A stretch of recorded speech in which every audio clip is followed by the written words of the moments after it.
por ahí. Dile a Samuelito para que lo ponga. ¿Samuel? De esta manera definimos nosotros lo que es un síndrome acítico edematoso. La presencia de líquido en cavidad abdominal y en otras partes, en el líquido intersticial en general, con aumento tanto de agua como de electrolitos, de sodio. Al hablar de un síndrome acítico edematoso, estamos hablando de que hay ascitis y un edema. Ese edema, pues, generalmente se ven inferiores y cuando el cuadro es muy marcado, puede llegar a lo que llamamos una nasarca. O sea, todo se hincha, cara, cuello, manos, todo se hincha por retención de líquido, de agua y electrolitos. Ahora, el síndrome acítico edematoso es un síndrome. Ojo, no es la enfermedad, así como en el cuadro anterior, la hipertensión portal es un síndrome, no es la enfermedad. Diagnosticado el síndrome, termina semiología. Para saber cuál es la enfermedad que causó el síndrome, comienza la medicina. Y eso es lo que van a hacer en su curso de medicina. Van a buscar el diagnóstico etiológico. Y van a entrenarse con más detalle en las pruebas diagnósticas que se necesitan para confirmar o descartar un diagnóstico así. Pero clínicamente se puede, sí. Y eso es lo que vamos a ver, lo que hacer en semiología. Clínicamente puedo sospechar. Siempre recordándoles que la semiología, como la conocemos ahora, es una semiología que queda corta para todo lo que sabemos actualmente. La semiología tiene que evolucionar un poco más, pero esa evolución ya no depende de que evolucione la enfermedad ni que evolucione nuestros sentidos, sino que evolucione la tecnología que nos permita ampliar nuestros sentidos. Ahora va a haber una expo en salud. El año pasado estuve por ahí y veía unos ecógrafos de bolsillo, como un celular. Es más, había un traductor que lo conectas a tu celular, pasas el traductor y puedes hacer una ecografía así al momento. No te da una exactitud científica, pero es como que si estuviera viendo con lupa o en directo el hígado, que solamente lo puedes palpar o percutir. O sea, te da mucha información. Una vesícula, un cálculo lo puedes diagnosticar, un flujo venoso lo puedes diagnosticar. Entonces, en la medida que esa tecnología se acerque más a nosotros, nuestra semiología va a mejorar y los diagnósticos van a ser mucho más precoces, ¿no? Podemos ayudar a mejorar la mente. Entonces, la tarea aquí en un síndrome acítico edematoso para nosotros, por motivo del curso, es identificar este síndrome, caracterizarlo y ser conscientes de que hay un grupo de enfermedades que lo causan y tenerlos presentes, sobre todo por la frecuencia. Siempre en medicina las estadísticas mandan y siempre nos orientamos hacia lo más frecuente. Si alguien viene por dolor de cabeza, lo último que pensamos es que tiene un aneurisma o un cáncer del cerebro, ¿no? Más nos pensamos en un problema tensional, que es lo más frecuente, en una migraña o una cefalea en racimo, pero no en un cuadro oncológico porque es lo menos frecuente. Igual vamos a pensar en esto, ¿no? Entonces, ¿cuáles son los síntomas típicos por lo que viene un paciente con un síndrome acítico edematoso? Distensión abdominal. Distensión abdominal. ¿Qué otro síndrome se presenta con distensión abdominal? Ya, sí. ¿Algo más? La obstrucción intestinal te genera una distensión, un abdomen agudo, ¿no? Entonces, acá también tenemos distensión abdominal, pero miren que aquí no hablamos de dolor como presentación típica. O sea, se distiende el abdomen, pero no hay ese dolor que tendríamos con un abdomen agudo por una obstrucción intestinal, o no hay esa molestia digestiva que presenta el paciente con dispepsia. Hay la distensión, sí. Y lo otro es el edema en miembros inferiores. Entonces, vemos a un paciente que viene con los pies hinchados, balonado, pensamos en un acítico edematoso. Ya después, en el examen físico o interrogatorio, vamos descartando. En algunos casos, a estos dos síntomas principales se agrega la oliguria, la disnea y la nasal. Si yo veo un paciente hinchado y me dice, se me ha hinchado la barriga, no me duele, pero lo siento pesado y los pies se me han hinchado. Y le dice, además estoy orinando poco. ¿Cuál será la causa?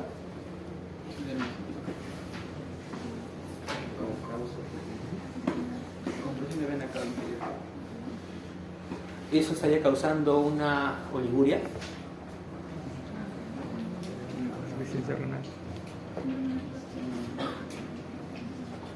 Ya, le dice, no doctor, estoy orinando bien. ¿Alguna otra molestia? Me canso, no puedo respirar. Tengo dificultad para respirar. Subo un piso y me falta el aire. Tengo disnea. ¿Dónde está el problema? ¿Dónde? Puede ser una insuficiencia cardíaca. ¿Cuáles son las dos grandes causas de un edema?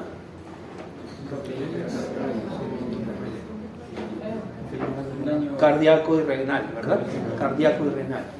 Si es renal, ¿qué síntoma va a acompañar? Oliguria, ¿no? O sea, mi capacidad para que se hinche, se llene de agua mi estómago o se hinche mis piernas, tengo que quedarme con agua, tengo que retener agua. Si mi riñón está mal, retengo agua porque no orino, hay oliguria. Y si es mi corazón el que está mal, el agua se va a quedar congestionando pulmones, va a haber disnea. Y si a eso le agregamos un problema hepático, por ejemplo, una hipoluminemia por una cirrosis hepática, vamos a tener anasarca. Recuerden que cuando cae la concentración de albúmina en sangre, la presión osmótica también cae y todo el agua se queda en el tejido, se va al tejido y eso hace que se edematice todo el cuerpo, ¿no? Y eso es la anasarca. ¿Puede haber una combinación de los tres? Sí, la puede haber, pero los temas hidráticos los separamos. Entonces, a los síntomas que presenta típicamente un paciente con síndrome acítico edematoso, vamos a encontrar estos signos. La distensión abdominal, ustedes dirán, pero tanto distensión abdominal y en síntomas y en signos, ¿por qué? ¿Qué termina siendo la distensión abdominal? ¿Un signo o un síntoma? Síntoma. Entonces acá está mal. Lo sacamos de acá.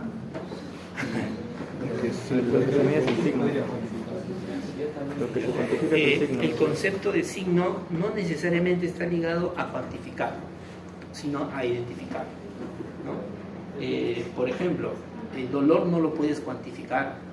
El dolor lo que haces es aplicarle una escala subjetiva, pero objetivamente no lo puedes cuantificar, a menos que hagas una prueba experimental y lo pongas con un patrón, un dolor máximo. Por ejemplo, dicen que el dolor más intenso que existe es el clampado de la tráquea, ¿sí? Cuando hacen el entubamiento, pellizcan o digamos que clampan la tráquea y genera un dolor más intenso que el parto inclusive. Por eso es que a los pacientes intubados, o sea, no se intuba un paciente que esté consciente, tiene que estar inconsciente, si no el dolor es terrible. Entonces tú puedes tener un patrón, un dolor patrón, y sobre eso establecer escalas para medir otro dolor. Pero como signo no es necesario cuantificarlo, pero sí objetivarlo, o sea, que sea visible, que tú lo ves. Recuerda, cuando el semiólogo antiguo, no recuerdo el nombre, no es muy conocido, pero el que definió signo y síntoma se basó en el siguiente razonamiento. Los pacientes decían, a mí me duele esto. Y él decía, ¿yo cómo sé que te duele? ¿No? Podemos discutir si te duele o no te duele, yo te puedo creer, tú me puedes mentir. Entonces él decía, debe haber alguna forma de diferenciar lo que el paciente cree y lo que yo creo, ¿no?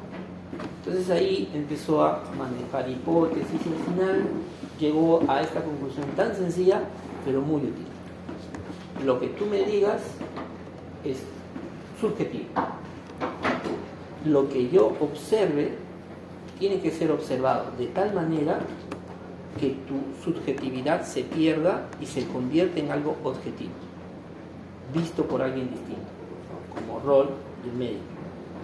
Entonces ahí aparecen diferentes términos en griego y al final llegan pues a catalogarlos como síntomas y signos.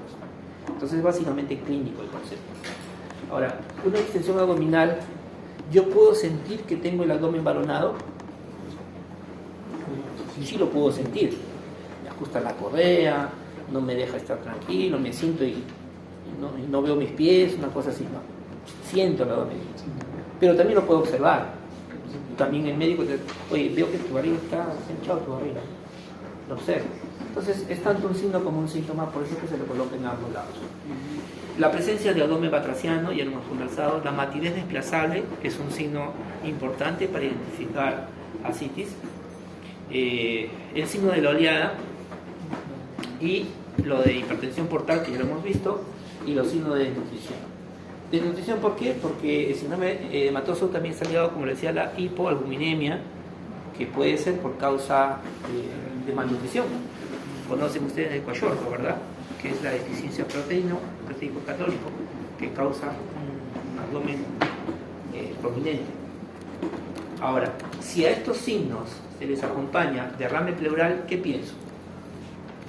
¿Qué órgano estaría promoviendo esa ascitis? El corazón. Está congestionando pulmones y estos a su vez hacen un vaciamiento de líquido hacia la cavidad pleural. Y si encontramos una infiltración yugular, el costadito da la respuesta, ¿no? Una insuficiencia cardíaca, ¿no? Derecha.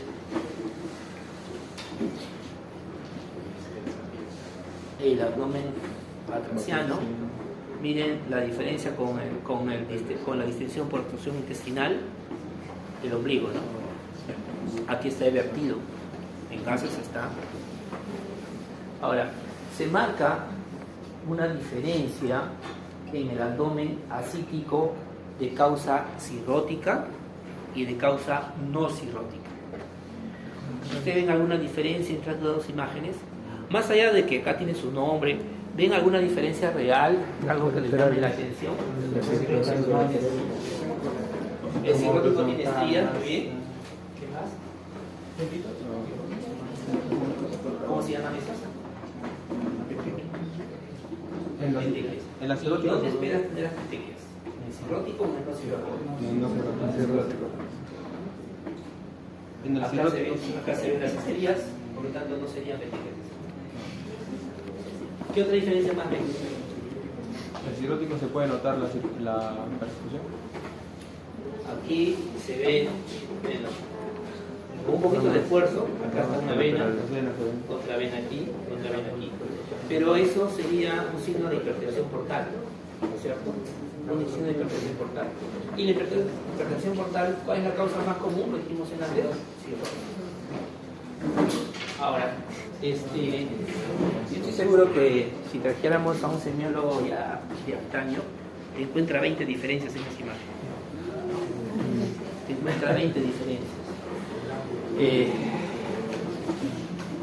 Pero más fácil es conseguir un ecógrafo que el hígado y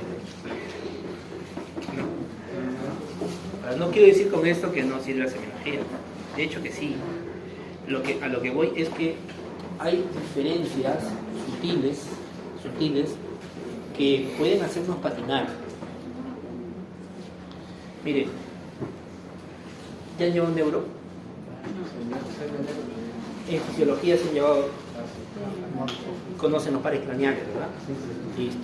Conocen toda la vía motora, la corte espinal, ¿no es cierto? La vía ascendente, extrapiramidal, piramidal. Ya lo han llevado, ya lo conocen, se supone. Antes, estoy hablando de la década de los 80 hacia atrás, los neurólogos eran semiólogos neurológicos por excepción. O sea, ellos te decían dónde está la lesión solamente examinando pares craneales, vías motoras, vías eléctricas. Te decían dónde estaba la lesión. Yo tuve clases con algunos neurólogos renombradísimos de la época. Tuve la suerte de ser alumno de ellos y me quedaba con la boca abierta cuando hacía su examen clínico y iba deduciendo, acá está la lesión. Ya. Te hablo en la época en la que la tomografía entró con 8 cortes y solo lo tenía un hospital en el Perú. Entonces, no había forma de que lo que tú me estás diciendo lo pueda comprobar. Te creo, porque la fisiopatología, la fisiología y la semiología te dan la razón. Conforme pasó el tiempo, en los 90, la tomografía se hace mucho más fácil, más accesible, y hay más tomógrafos en el Perú. Muchos neurólogos, incluso renombrados, patinaban. Su diagnóstico que decía que estaba en la zona A, cuando hacían la tomografía no había nada en la zona A. Todo estaba en la zona subcortical. ¿Eso qué significa? Que la semiología tiene sus limitaciones. Y obviamente esa semiología va creciendo por la necesidad de diagnosticar sin otros elementos. Y entonces voy buscando sutilezas, voy buscando discriminar lo más que pueda para poder diferenciar dos patologías y decir, por ejemplo, un profesor esto fue en Carrión justamente, un otorrino pediatra. Hablábamos de rinitis alérgica, hablábamos de rinofaringitis bacteriana y nosotros le decíamos, ¿y cómo diferenciamos una de otra? Y el doctor nos dice, mira, el que tiene rinitis alérgica hace esto. El que tiene rinitis bacteriana hace esto.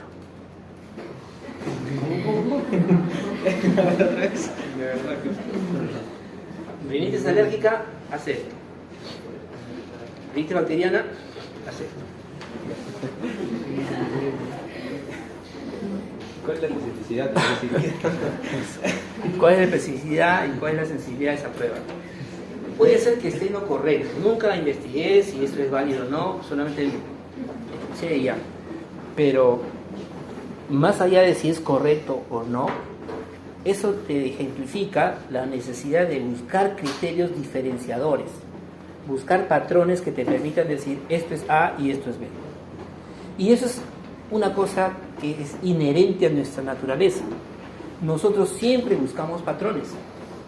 Ustedes en esta clase y en las otras que hemos tenido han buscado patrones. Patrones que les dicen, el profe hace énfasis en esto, el examen viene esto. El profe hace esto y van buscando patrones. Y siempre los van a buscar y siempre los vamos a buscar porque es nuestra naturaleza. El día que no busquen patrones están muertos. Así de simple. Entonces, esa misma naturaleza hace que en la semiología se busquen esos patrones. Y a veces se exagera. ¿Por qué? Porque no tenemos otros medios. Pero ahora tenemos otros medios que pueden ayudarnos mucho. Esto les va a llevar a decir, por acá tengo que ir. Para el diagnóstico fino, exámenes asociados, si necesitas, porque hay muchas enfermedades que también solo clínicamente se puede determinar. Tú no necesitas nada para decir, esta es una hipertensión portal. Mirando lo puedes hacer, ¿cierto? Pero cuando ya está en la etapa clínicamente evidente y hay síntomas clínicos, en etapas previas, no, ahí sí se ayuda al diagnóstico. Entonces, marcan esto. Pero sí aquí hay obviamente algunas características que sí son saltantes, ¿no? Las estriaciones, el tema de la circulación colateral, me va mencionando ya algunas diferencias. Vean ustedes cómo se manifiesta un edema de acuerdo al órgano que estaría afectado. Esto también es sacado del libro del Dr. Ticolás, 2 de mayo, full clínico. Miren ustedes cómo ellos consideran la premisa para aplicar esta tabla es que el edema tiene que ser simétrico, ¿ya? Si el paciente viene hinchadito esta pierna, esto no se aplica por una razón muy sencilla. Los edemas de causa cardíaca, renal o hepática son sistémicas, por lo tanto el edema va a ser simétrico siempre. Si hay una linfadenitis, va a haber un edema localizado, no aplica esto. Entonces, miren, la consistencia o el horario. Generalmente el cardíaco es más matutino y va aumentando conforme pasa el día con la actividad física, se va quedando más el agua y se va edematizando. Despierta en la mañana, el edema ha disminuido y vuelve a crecer durante el día. Y el otro detalle es que si ese paciente durante el día reposa, levanta los pies, desaparece. Baja el edema. En el renal aparece o amanece con el edema y se mantiene todo el día. Lo otro detalle es que ese edema, cuando uno está en cama, durmiendo, por gravedad, se va más hacia la parte apical, se va hacia la cara y suele despertar con la nariz hinchada, ¿no? En el día, con las actividades, el edema en total no disminuye, pero por gravedad vuelve a caer el agua de la cara hacia abajo y aparece ya más mortal, menos hinchada, menos edematizada la cara, pero el agua sigue manteniéndose. En el caso de que sea un problema hepático, que el problema hepático está ligado a la hipoluminuria, el edema es permanente durante todo el día y no se afecta con el reposo como en el cardíaco, igual que en el renal tampoco se afecta con el reposo. La consistencia suele ser blando, presiona, deprime fácilmente el dedo, pero la huella que deja no es muy profunda en el caso del cardíaco y el renal, pero en el hepático sí, se deja una huella bien marcada. El color es típico en el cardíaco, los demás no tienen color típico, el cardíaco tiene un edema cianótico, ligeramente cianótico, porque está comprometida la circulación, el flujo de sangre no llega con tanta facilidad a esa zona. La sensibilidad, en todos los casos, el edema siempre es indoloro. ¿Qué pasa si encuentro un edema doloroso? Pienso más bien que es un problema inflamatorio, ¿no? Una celulitis, una linfadenitis, puede estar causando la sensibilidad de la temperatura. Lo característico en el renal, en el resto no hay una característica típica. En el renal es frío el edema. Algunos hablan que el cardíaco es caliente, pero no es típico, no siempre se presenta, no es una regla. En cambio, en el renal sí es más frío. La presencia de ascitis es más marcada en el problema hepático. Por eso ustedes van a ver pacientes con insuficiencia cardíaca con edemas inferiores, en picos inferiores, pero no van a ver líquido en la cabeza. No es muy frecuente ver eso, pero sí en el problema hepático. Como estamos viendo, en el caso de hipertensión portal, en el caso de cirrosis hepática, se marca rápidamente la situación. ¿Qué factores incrementan? En todos, la sobreingesta de agua. La sobrehidratación va a incrementar el edema en cualquiera de los tres casos. Entonces ya tienen ustedes un criterio terapéutico. Cualquier paciente con edema asimétrico, sea de origen cardíaco, renal o hepático, restricción hídrica. Es lo que debemos poner. ¿Y cuánto sería el volumen de agua a recomendar al paciente? 30 mililitros por kilo de peso por 24 horas como dosis normal. Pero ahora yo quiero restringirlo. Puedo restringirlo a 20 mililitros por kilo, siempre y cuando establezca algunos parámetros. Por ejemplo, ¿qué efectos tendría en una persona si yo restringo líquidos? ¿Qué podría hacerle daño si le quito líquidos? Entonces, yo lo que más me preocuparía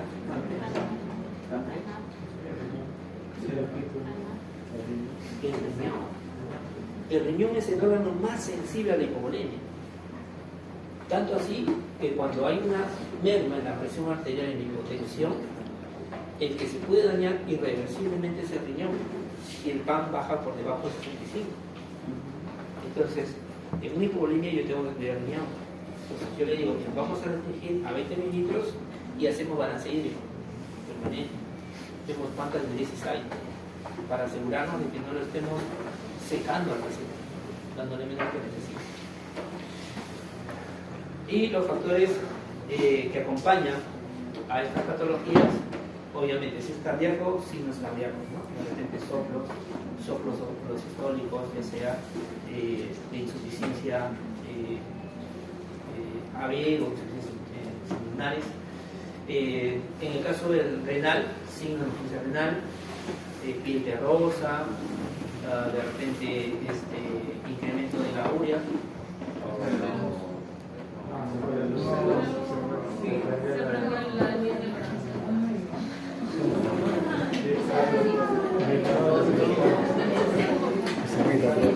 Vamos. Tiene forma de tiene forma de saber si esto es si es solo